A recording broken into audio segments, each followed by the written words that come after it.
ভাইদেরকে হেদায়েত দান করুন। সব আলেম বলে যে আমরা হকের পাশে আছি, তোমরা আমাদের সাথে থাকো, তাহলে আমরা কার পাশে থাকবো?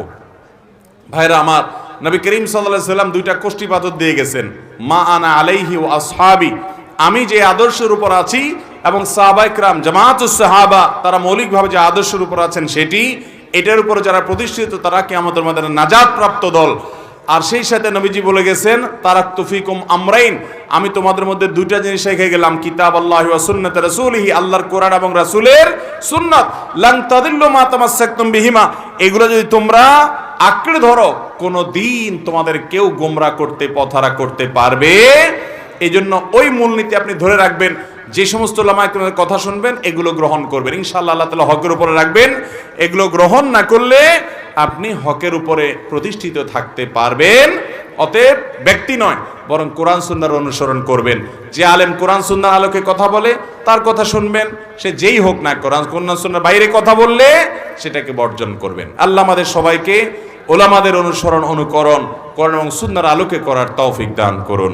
আল্লাহ আমাদেরকে এই সমস্ত পাগলামি ছাগলামি, এই সমস্ত শয়তানি থেকে বেঁচে থাকার তৌফিক দান করুন।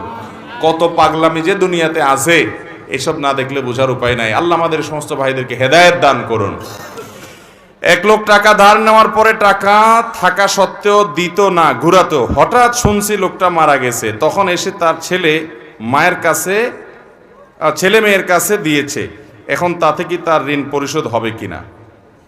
দেখুন, ধার নেওয়ার পরে কেউ যদি টাকা ঘোরাঘুরি করে, দেয় না, যে সেই লোকটা মারা যাওয়ার পরে তার ছেলে মেয়েরা এসে যদি পাওনাদারের টাকা দেয়, তাহলে সেটা খুবই প্রশংসনীয় কাজ। শুধু দেয় না, বরং দেওয়া কর্তব্য।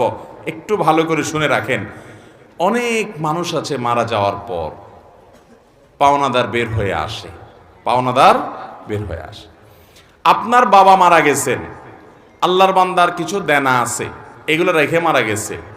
ইসলামের নির্দেশ হলো তার মৃত্যুর পর তার দাফন কাফনের জন্য যে টাকা খরচ হবে সেগুলো তার টাকাতেই খরচ করবেন। এরপর তিনি যদি কোনো দেনা রেখে যেয়ে থাকেন, ভাগ বন্টন পরে আগে তার সব দেনা শোধ করতে হবে তার টাকা দিয়ে, তার জমি জমা বিক্রি করে।